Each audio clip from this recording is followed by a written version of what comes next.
നമസ്കാരം. Raf talk ഫുട്ബോളിലേക്ക് ഏവർക്കും സ്വാഗതം. ഹാരി കെയ്നും ബയൺ മ്യൂണിക്കും എന്താണ് ഈ കാണിച്ചു കൂട്ടുന്നത്? ഇപ്പോൾ ഇന്നലെയും തകർപ്പൻ ജയം അവർ സ്വന്തമാക്കി.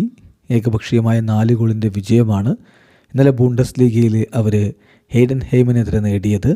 അതിൽ സ്റ്റാനിസിച്ച് ഗോളടിച്ചു, ഒലീസ് ഗോളടിച്ചു, ഡയസ് ഗോളടിച്ചു, ഒടുവിൽ ഹാരി കെയ്ൻ്റെ വകയും ഗോൾ. ഇതോടുകൂടി ഹാരി കെയ്ന് ബൂണ്ടസ് ലീഗയിൽ 100 ഗോൾ കോൺട്രിബ്യൂഷൻസ് ആയിരിക്കുന്നു.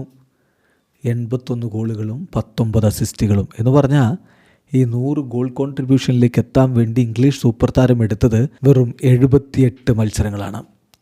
2004-2005 മുതലുള്ള കണക്കുകൾ നമ്മൾ എടുത്താൽ കെയ്നാണ് ഈ ഒരു 100 ഗോൾ കോൺട്രിബ്യൂഷൻസിലേക്ക് എത്താൻ ഏറ്റവും കുറഞ്ഞ മത്സരങ്ങൾ എടുത്തയാൾ. Fastest to reach the mark surprising Arjen Robben 100 goal കോൺട്രിബ്യൂഷനിലേക്ക് എത്താൻ 119 മത്സരങ്ങൾ എടുത്തെങ്കിൽ കെയ്നിന് വേണ്ടി വന്നത് 78 മത്സരങ്ങൾ മാത്രം. ബയണിൻ്റെ കുതിപ്പ് വേറെ എടുത്ത് പറയണം. 15 മത്സരങ്ങൾ ബൂണ്ടസ് ലീഗയിൽ കഴിയുമ്പോൾ ഒറ്റക്കളിയും തോറ്റിട്ടില്ല. അപരാജിത കുതിപ്പാണ്. 13 വിജയങ്ങളും 2 സമനിലകളും. 9 പോയിൻറ്റുകൾ രണ്ടാം സ്ഥാനത്തുള്ള ടീമിനേക്കാൾ അവർക്കിപ്പോൾ കൂടുതലുണ്ട്. എന്ന് പറഞ്ഞാൽ 41 പോയിൻറ്റ് ബയൺ മ്യൂണിക്കിനുണ്ട്. രണ്ടാമതുള്ള ബൊറൂസിയ ഡോട്ട്മുണ്ടിന് 32 പോയിൻറ്റേ ഉള്ളൂ. ഗോൾ ഡിഫറൻസോ ലീഗിൽ റെക്കോർഡാണ്.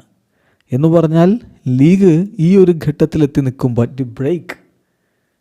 ക്രിസ്മസ് ബ്രേക്ക് ഈ സമയത്ത് ഇതിനു മുമ്പ് ആർക്കും +44 എന്ന ഗോൾ ഡിഫറൻസിലേക്ക് എത്താൻ പറ്റിയിട്ടുണ്ടായിരുന്നില്ല. സോ മറ്റെല്ലാവരെയും വിസ്മയിപ്പിച്ചുകൊണ്ട് കുതിച്ചു പായുന്ന ബയൺ മ്യൂണിക്കിനെയും ഹാരി കെയ്നെയുമാണ് നമ്മൾ കാണുന്നത്. ഈ സീസൺ അവരങ്ങ് എടുത്തു. വീഡിയോ അവസാനിക്കുന്ന ഫുട്ബോൾ ലോകത്തെ കൂടുതൽ വിശേഷങ്ങളുമായി റാഫ് ടോക്സ് കൊണ്ടുവരാം.